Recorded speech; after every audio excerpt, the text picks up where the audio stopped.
네, 오늘 주시는 하나님 말씀은 누가복음 8장 22절에서 25절 말씀입니다. 신약 성경 104쪽입니다. 누가복음 8장 22절에서 25절 말씀 저와 여러분이 교독하겠습니다. 하루는 제자들과 함께 배에 오르사 그들에게 이르시되 호수 저편으로 건너가자 하시매 이에 떠나 행선할 때 예수께서 잠이 드셨더니 마침 광풍이 호수로 내리침에 배에 물이 가득하게 되어 위태한지라. 제자들이 나와 깨워 이르되 주여 주여 우리가 죽겠나이다 한데 예수께서 잠을 깨사 바람과 물결을 꾸짖으시니 이에 그쳐 잔잔하여 지더라. 제자들에게 이르시되 너희 믿음이 어디 있느냐 하시니 그들이 두려워하고 놀랍게 여겨 서로 말하되 그가 누구이기에 바람과 물을 명함에 순종하는가 하더라. 아멘. 네, 이번 한 주간 우리 월요일부터 토요일까지 새벽 기도회에서 우리 장애사역위원회 부서들의 기도 제목을 가지고 또 함께 기도하고 있습니다. 그리고 또 아까 기도할 때도 말씀드렸는데 이번 주 금요 회복 기도회 때 또 특별히 장애사역위원회 교사들과 함께 중보 기도하는 시간을 가지고요. 또 우리 장애인 청년들의 기도 제목을 받아서 또 1대1로 또 우리가 함께 기도하고 그런 시간들을 가지려고 준비하고 있습니다. 그리고 또 장애인 주일이죠. 이번 주일이. 그래서 이번 주제대로 은혜를 흐르게 하는 하나님의 은혜가 흘러 넘치는 그런 경험들을 모두가 누렸으면 좋겠습니다. 설교 준비를 하면서 이제 장애라는 단어를 다시 한번 찾아봤습니다. 이 장애란 사전에 보면 질병이나 사고 등에 의해서 지적, 정신적, 청각, 시각, 내장, 골격, 기형적인 면에 결함이 생겨 이로 인해 정상적인 생활이 곤란하거나 불가능한 상태이다 라고 나옵니다. 네, 그래서 뭐 덧붙인 해설이 있는데 여기까지 제가 한번 봤습니다. 그래서 그 결함은 신체의 특정 부위나 기관의 기능이 손실되었거나 감소한 것을 의미하므로 의료적 지원이 필요하며 장애는 손상으로 인해 특정 영역, 읽기, 보기, 걷기, 듣기 등의 능력 저하가 생기는 경우에 교육, 훈련적 지원이 필요하다. 네, 뭐 굉장히 그런 어떤 학문적인 내용들을 제가 한번 참고로 살펴봤었습니다. 그러다가 영어로 이제 disability라고 하죠. 영어에도 이제 비슷하게 이제 정의를 내리더라고요. 신체적인, 정신적인 능력이 손상되거나 제한된 상태. 근데 이 영어로는 this와 ability로 이렇게 두 부분으로 나눌 수 있잖아요. 그런데 그 ability가 이제 능력입니다. 그런데 그 능력이 없다 또는 뭐 무능하다 할 때 disability 장애라는 말을 쓰지 않습니다. inability 능력이 부족한 상태, 무능함, 불능 이럴 때 inability라는 단어를 쓴다는 것을 제가 한번 보면서 그렇구나 이게 장애는 이게 다르게 다루어야 되는구나. 우리가 흔히 생각할 때 능력이 있다 없다 할 때는 이것을 ability, inability라는 단어를 쓰지 장애라는 단어를 쓰지는 않는구나라는 것을 이번에 제가 스스로 공부하면서 배웠습니다. 우리는 살면서 어떤 우리의 능력치의 한계를 경험할 때가 있습니다. 회사에서 무슨 일을 하다가 최선을 다해서 그 뭐 구매 입찰을 따내려고 했는데 뭐 예를 들어 내 능력 밖에 어떤 다른 권력을 등에 입고 어떤 다른 회사가 그 입찰을 따낸다든지 내가 어떻게 할 수 없는 그런 경우를 경험하기도 합니다. 또 자녀를 양육하는데 좋은 대학을 보내려고 최선을 다해서 뒷바라지를 하고 최고의 교육을 제공해 주기 위해서 모든 것을 다했다고 생각했는데, 그럼에도 불구하고 내 능력치를 이제 벗어나서 우리 자녀가 내 뜻대로 안 되고 본인이 대학을 가기 싫다고 하면 그냥 아무것도 아닌 일이 되어버린다는 것입니다. 저도 이제 행정을 맡기 때문에 이런 경험들을 종종 하는 것 같습니다. 어떻게 해야 되지? 내 능력 밖의 일들, 교회 살림살이에 여러 가지 일들이 있는데 그럴 때마다 저의 한계를 경험하고 어떻게 하면 좋을까? 그런 경험을 하게 됩니다. 여러분은 내 능력 밖의 일을 경험하게 될 때 어떻게 반응을 하십니까? 오늘 그 이야기를 하려고 합니다. 오늘 본문에 예수님이 제자들과 함께 배에 올라서 호수 저편으로 건너가자 이렇게 말합니다. 네, 갈릴리 호수죠. 갈릴리 호수를 배로 건너가는 일입니다. 아무것도 아닙니다. 뭐 그렇게 예수님과 함께 여행을 다닌 제자들, 더군다나 어부들이 꽤 있어요. 베드로와 요한과 몇 명은 어부고, 갈릴리 호수를 건너는 일이 늘 있는 일입니다. 뭐 우리가 서울에서 부산 가려면 경부고속도로를 타고 가는 것처럼 그렇게 특별한 일이 아닌 그런 일이라는 것이죠. 그런데 예수님이 공교롭게 또 잠이 드셨습니다. 어떻게 보면 그렇죠. 너무나 익숙한 길, 물론 배를 타고 가지만 편안하게 갈 수 있는 길. 물론 이제 예수님은 다 아시죠. 예수님은 다 아시고 본인이 만물의 주인이 되시기 때문에 이제 또 육신의 피곤함 때문에 이제 주무셨을 것이다라는 생각이 듭니다. 그런데 광풍이 호수에 내리치매 라고 나오죠. 마침 광풍이 호수로 내리치매. 여기서의 광풍은 어떤 돌풍 또는 회오리 바람을 뜻합니다. 네, 뭐 학자들의 그 글을 보면 갈릴리 호수가 그때 옛날부터 그런 갑작스러운 돌풍으로 유명한 곳이라고 합니다. 저도 이제 신학교 다닐 때 졸업여행 때 갈릴리 호수를 간 적이 있었는데요. 그때 참 뭐 날마다 다르겠지만 그때 제가 갔을 때는 참 평온했던 기억이 납니다. 그래서 제가 그때 이스라엘 성지 순례를 갔을 때 여러 곳들을 다녀봤지만 지금도 가장 기억에 남고 다시 가고 싶은 곳은 그 갈릴리 바다인 것 같습니다.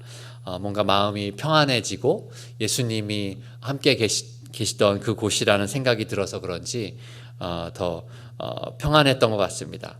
그러나 이 순간은 또 광풍이 불었습니다. 이제 가보시지 않은 분들도 계시니까 그 갈릴리 호수를 둘러싸고 있는 특별한 그 지형 때문에 그 바람이 세차게 불기도 하는데요. 이 호수는 지중해 면보다 200m 정도 낮다고 합니다. 그런데 또 주변은 어떻게 되어 있을까요? 그 높은 협곡으로 되어 있습니다. 그러니까 그 호수 그 바다 해수면과 또 그런 높이 있는 산들과의 차이가 꽤 된다라는 것이죠. 그래서 그 높은 곳에 있던 그 차가운 바람이 이제 깔때기 역할을 하는 그 협곡을 따라서 빠르게 내려와서 아래 호수 공기와 충돌하면서 그런 바람이 때로는 비바람이 생긴다고 합니다. 네. 그런데 문제는 광풍 때문에 때로는 배 조종이 힘들다라는 것입니다. 그래서 배가 가라앉을 수도 있는 그런 상황이 발생할 수도 있다라는 것입니다. 그래서 배에 물이 가득하게 되어 위태한지라라고 나와 있습니다. 네, 제자들이 가만히 있었을까요? 아닙니다. 이 노련한 어부들 아닙니까?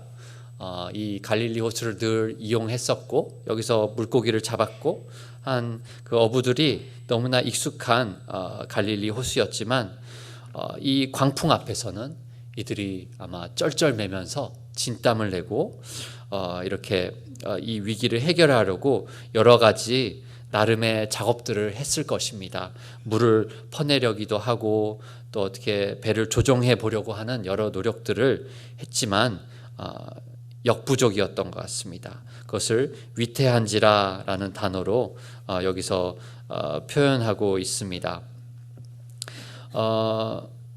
우리 인생에 있어서도 이런 광풍이 때로는 찾아오기도 하는 것 같습니다.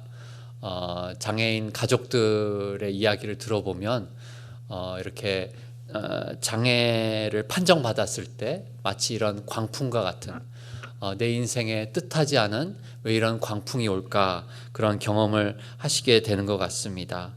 또 우리 각자의 여러 인생의 경험 속에서 내가 계획한 것이 아닙니다. 이 광풍이라는 것을 내가 원하지도 않았는데 나의 의사와는 상관없이 이렇게 세차게 몰아칠 때가 있다라는 것이죠. 나는 그냥 어떤 최선을 다해서 나름대로의 삶을 살고 있는데 그냥 내 밖에서 내가 어찌할 수 없는 그런 상황이 발생을 하게 돼서 고통을 당하게 되는 경우가 있다라는 것입니다. 크게는 IMF 때 또 내가 경제 활동을 아무리 열심히 했다라고 하더라도 그런 국가적으로 IMF 사태가 발생하면 모두가 고통을 당하지 않겠습니까? 그런 것처럼 우리 인생에 그런 일들이 오기도 한다라는 것입니다. 예수님이 그런 우리들을 위해서 이 본문에 어떤 메시지를 분명 담고 있다라고 생각을 합니다. 그런데 특별히 이 메시지는 그냥 일반인들을 향한 메시지라기보다는 정말 제자들을 위한 메시지라는 것입니다. 교회를 위한 메시지입니다. 이 일반적으로 이제 여기서도 이제 결국 이제 예수님의 기적이 나타나잖아요. 그런데 이 기적들이 세상에 있는 어떤 악에 대해서 특별히 사람들의 일상생활에 영향을 미치는 어떤 악에 관련되어서 이렇게 나타났다라는 것을 우리가 보게 됩니다. 보통 이제 또 환난이라고 하죠. 성도가 당하는 환난, 박해, 어려움. 여기서도 예수님이 도와주시지 않았다면 하마터면 이제 물에 빠졌을 것입니다. 난파당했을 것입니다. 또 때로는 절망적인 어떤 질병이 나타나고 여기서 예수님을 만난 여러 등장인물들이 나타나는데요. 어떤 귀신 들린 사람도 있고 또 마음 아픈 또 사별을 겪기도 하고 여러 환난들이 있다라는 것입니다. 그런데 이 환난들에 대해서 우리는 기대하기를 예수님이 그래 네가 기도를 예를 들어서 몇 번을 하고 40일 금식을 하고 말씀에 대해서 이걸 순종하면 짜잔 하고 기적이 나타난다.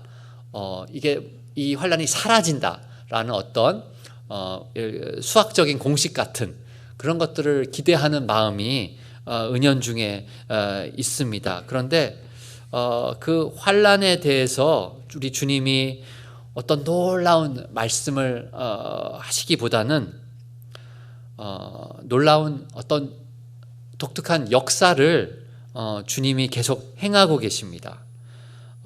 주로 예수님이 어떻게 그 악이라고 할 수 있는 것에 대해서 여기서는 이제 광풍이 이제 사람을 죽이면 그것을 악이라고 할 수 있잖아요.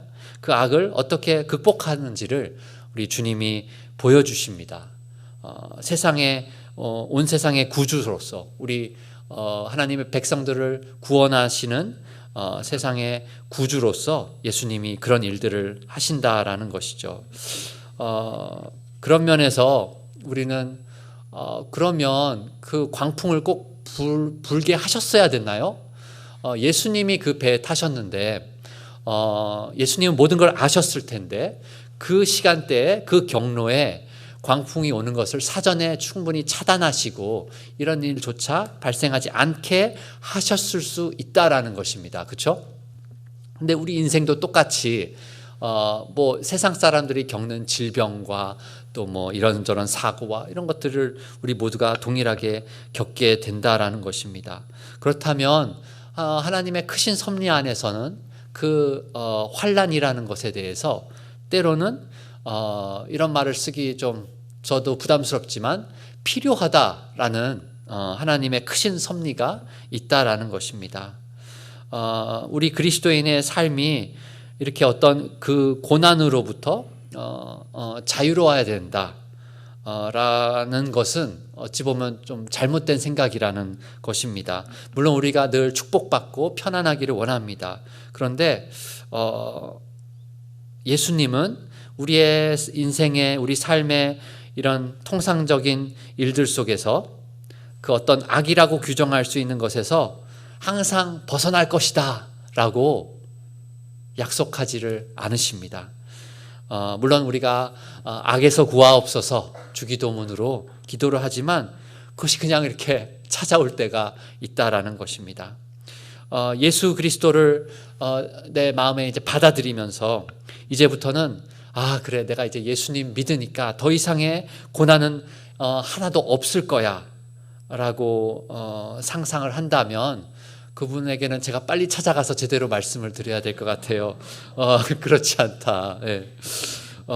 네, 고난은 늘 우리에게 오기 때문입니다. 그리고 그렇게 고난이 올 때 우리가 제대로 그런 마음의 준비가 없다면 잘못된 어떤 신앙을 갖고 있다라면 그 고난이 올 때 너무나 깊은 의심과 또 절망에 빠져들 것입니다. 하나님 왜 이러시나? 하나님 없는 것이 아닌가? 그런 생각을 의문을 하게 될 것입니다. 예수님은 고난 없는 삶을 약속하지 않으십니다. 오히려 예수님은 환난이 와야만 한다라는 말씀을 하십니다. 누가복음 9장 22절, 23절에도 예수님이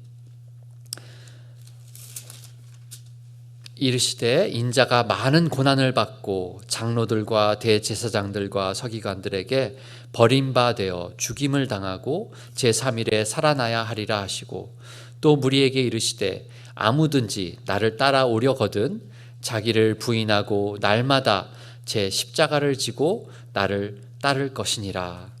아멘. 네, 이렇게 예수님은 오히려 본인이 먼저 고난의 길을 걸어가셨고 십자가를 지셨는데 예수님의 제자가 되려는 사람들도 동일하게 십자가를 져야 된다라고 말씀하고 있다라는 것입니다. 사도행전 14장에도 이제 우리가 하나님 나라에 들어가려면 많은 환난을 겪어야 할 것이라고 사도 바울이 이야기하기도 했습니다. 이렇게 여기저기 다니면서 루스드라와 이고니온과 안디옥으로 돌아가서 제자들의 마음을 정말 굳게 굳세게 잘 견뎌라, 믿음에 머물러 있으라 이 말을 하면서 지금 했던 이 말을 했습니다. 또 우리가 하나님 나라에 들어가려면 많은 환난을 겪어야 할 것이니라. 네, 우리도 이 말씀을 마음에 늘 새기면서 살아야 하겠습니다. 예수님이 제자들을 이제 이 폭풍우가 덮쳐오는 호수를 통과해서 건너편으로 가셨습니다. 그때 거기서 만난 사람이 그 귀신 들린 사람이고요. 또 무리가 있던 그 혈루병 여인, 병든 여인을 또 고치게 하셨고, 또 야이로의 집에서는 3명만 예수님과 죽은 아이를 곁에 있게 하셨습니다. 그래서 그 주님의 그 특별한 사람들로 삼았는데요. 이렇게 고난 중에 있다가 예수님을 만나고 치유를 받고 하나님 나라의 백성이 된 사람들이 있는데, 그러면 여기 나왔던 성경의 이 등장인물들, 이 사람들 병 고침을 받고 또 그 귀신을 내쫓고 이렇게 해서 회복된 이 사람들이 이제부터는 그러면 그 삶의 어떤 더 이상의 그런 악을 경험하지 않고 삶의 냉혹함을 다 피하게 됐을까요? 그렇지 않다라는 것입니다. 네, 여기 나온 그런 광풍은 우리가 만날 수 있는 그런 인생의 여러 역경들을 예로 표시한다라고 생각이 됩니다. 그리고 이 호수를 건너서 이제 거라사인의 땅에 가서 그 귀신 들린 사람을 도와주시는데요. 네, 이 귀신 들린 사람은 에게 있는 이 고통, 이것은 우리 모든 사람들의 마음과 인격을 괴롭히는 그런 모든 또 악을 나타낸다라고 생각이 됩니다. 그리고 이 누가복음 8장에 계속 이어져 나오는 어떤 이 혈루병 여인, 그것도 우리 인생들이 겪는 모든 연약함과 육체적인 질병을 나타내고요. 또 마지막에 야이로의 딸이 죽는데 이것도 우리 모든 인생들이 결국에는 직면하게 되는 그 죽음, 그 마지막 원수를 우리가 보게 됩니다. 그런 면에서 우리 그리스도인들이 반드시 이 고난에 직면하는 법을 늘 배우고 또 훈련해야 되겠다라는 생각이 듭니다. 그런데 이 악을 정복하는 방법이 무엇입니까? 누구한테 가면 됩니까? 답은 나와 있죠. 예수 그리스도이십니다. 우리 주님만을 의지해야 된다라는 것입니다. 우리 여기 보는 이 제자들이 광풍 앞에서 스스로 뭐 해결하려고 발버둥을 쳤어요. 근데 아무것도 할 수가 없었습니다. 그리고 고작 이제 결국에 한다는 것이 주무시는 예수님을 깨운다라는 것이죠. 물론 우리는 예수님을 찾아가야 돼요. 이들이 결국에 예수님을 찾아간 것은 예수님을 깨운 것은 잘한 일이라고 볼 수도 있습니다. 그런데 예수님이 환난을 이렇게 극복해 주시는 분이심을 우리가 기억하면서 고난에 직면한 사람들에게 첫 번째로 필요한 것이 무엇이냐 우리가 생각해 봤을 때 그것은 먼저는 예수님과 함께 있어야 된다라는 것입니다. 예를 들어서 상상을 할 때 배를 뭐 따로 띄워가지고 예수님만 혼자 배 타고 가시고 제자들이 따로 배 탔다면 좀 이게 성립이 안 되겠죠. 우리는 늘 예수님과 함께 있어야 됩니다. 이 제자들은 예수님을 볼 수가 있었어요. 광풍 속에서도 주무시는 예수님 바로 옆에 있으니까 쳐다볼 수 있다라는 것입니다. 우리가 광풍을 직면하고 있을 때 우리 인생의 광풍 속에서 여러분은 예수님을 볼 수 있는 근거리에 계신가요? 우리도 우리의 믿음의 눈으로 믿음 속에서 예수님이 나와 함께 하신다라는 것을 볼 수 있어야지 광풍 속에서 손을 내밀고 또 주여 주여 하고 주님을 찾을 수 있겠다라는 생각이 듭니다. 그래서 24시간 늘 365일 예수님을 늘 붙잡으시기를 바랍니다. 우리의 마음속에 예수님이 늘 계시고 그분을 떠나서는 우리가 아무것도 할 수 없다. 포도나무 되시는 예수님께 늘 이 가지가 붙어 있어야 되는 것을 기억하면서 우리가 예수님께 늘 붙어 있기를, 예수님이 늘 우리와 함께 하심을 믿음으로 그렇게 나아갔으면 좋겠습니다. 또한 예수님은 과거의 주님도 되신다는 것을 우리가 믿어야 합니다. 우리 모두 어떤 과거를 갖고 살아가고 있잖아요. 좋게 말하면 추억이고 나쁘게 말할 때는 이제 상처라고 하는데 그 가운데에서도 예수님이 계셨다라는 것을 우리가 믿어야 하겠습니다. 우리가 현재 상황에 도달하기 오래전에 예수님은 이미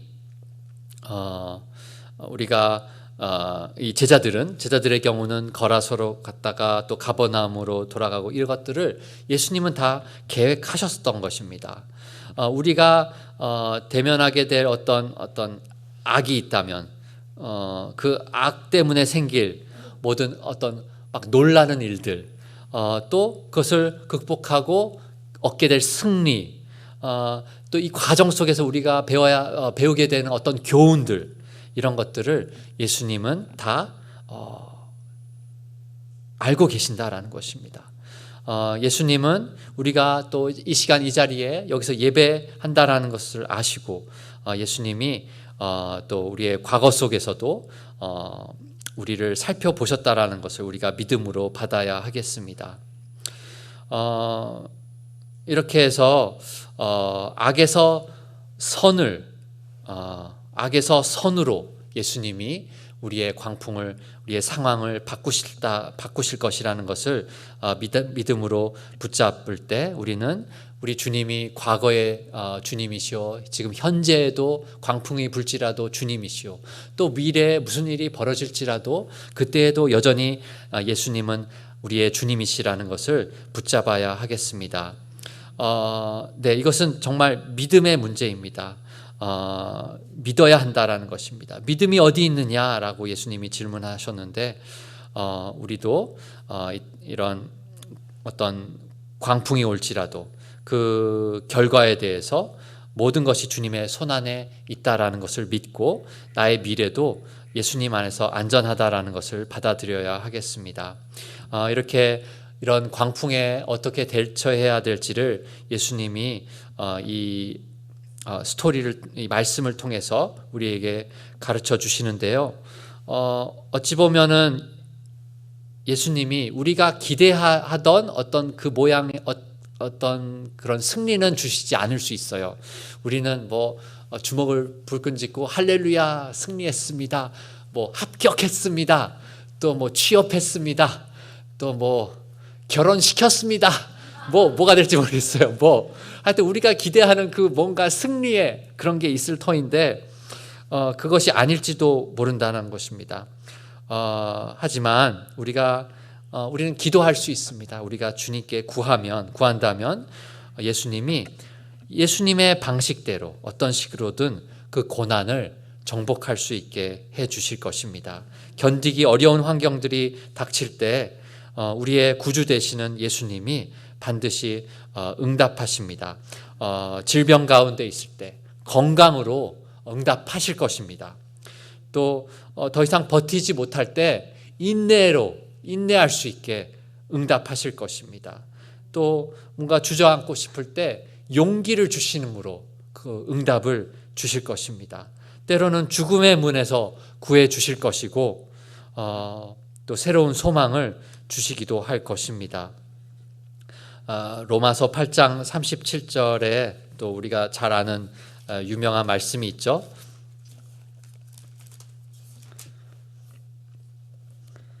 그러나 이 모든 일에 우리를 사랑하시는 이로 말미암아 우리가 넉넉히 이기느니라.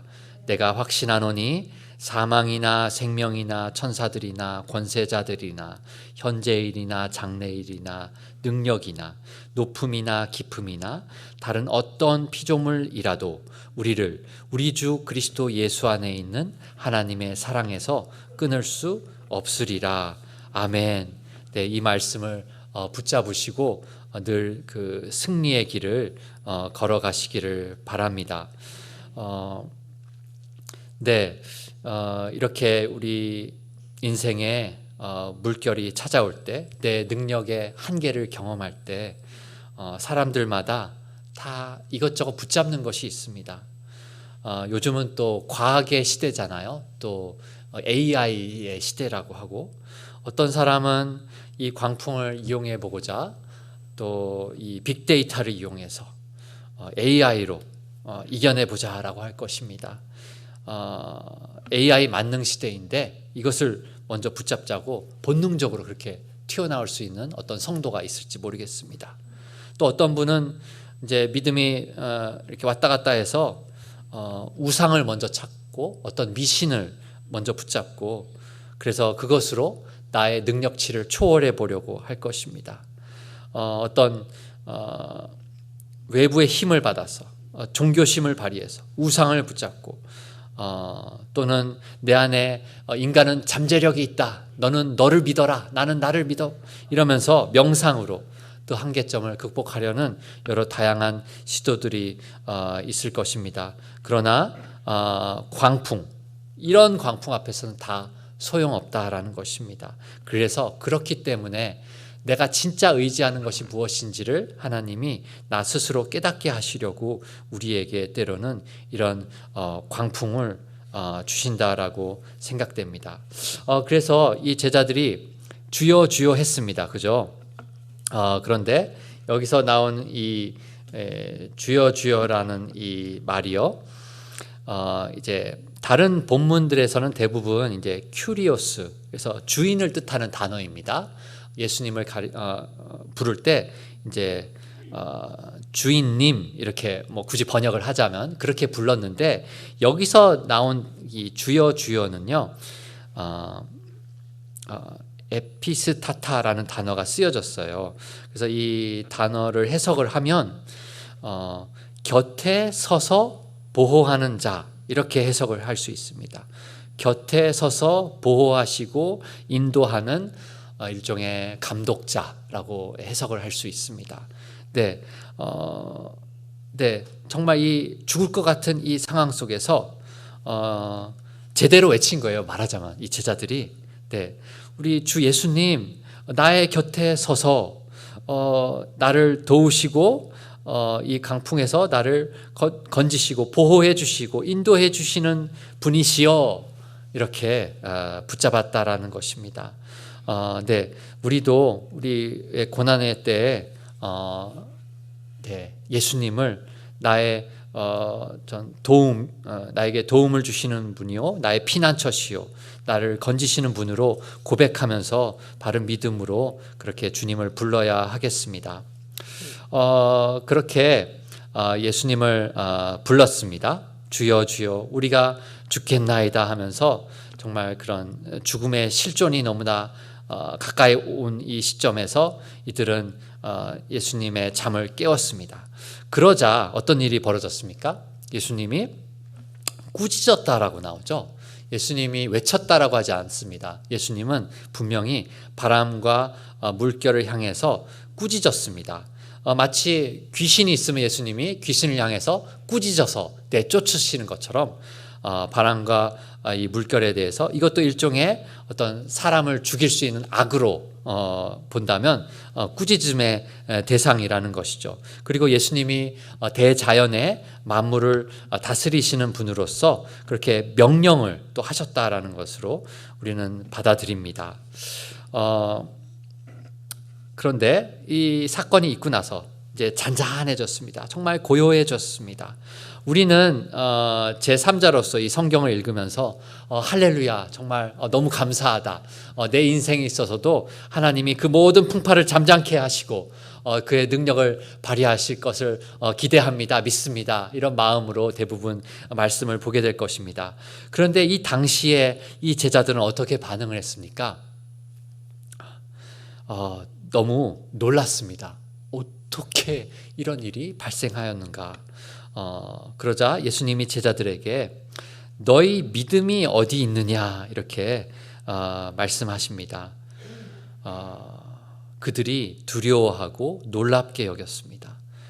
너무 무서웠다라는 것이죠. 그 두려움 속에 그가 누구이기에 바람과 물을 명함에 순종하는가.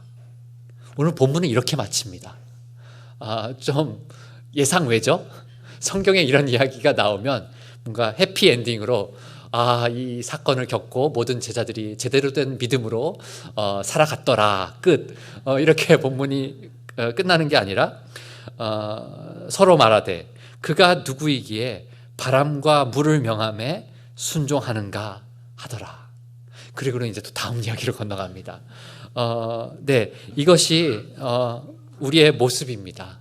네, 무슨 일을 크게 겪고 나서 극복했습니다. 아멘 하고 이제 회개하고 돌아왔습니다. 그런데 시간이 지나면 또 우리도 이렇게 될 수 있다라는 것입니다. 그런데 예수님은 이 한 번으로 끝내는 게 아니에요. 그렇죠? 여러 사건들이 반복이 됩니다. 여러 기적들이 반복이 됩니다. 그래서 하나님의 의도가 무엇입니까? 어떻게든 이제는 확고한 믿음을 가져라, 제발. 이렇게 여러 번의 이런 광풍을 통해서 예수님은 우리에게 바른 믿음을 우리가 가질 수 있도록 우리를 도와주신다라는 것입니다. 네, 우리의 인생도 똑같습니다. 우리도 이런저런 어려운 환난이 오고 그럴 수 있습니다. 그러나 우리가 그때 붙잡아야 할 것은 이런 바른 믿음입니다. 고난이 올 수 있다.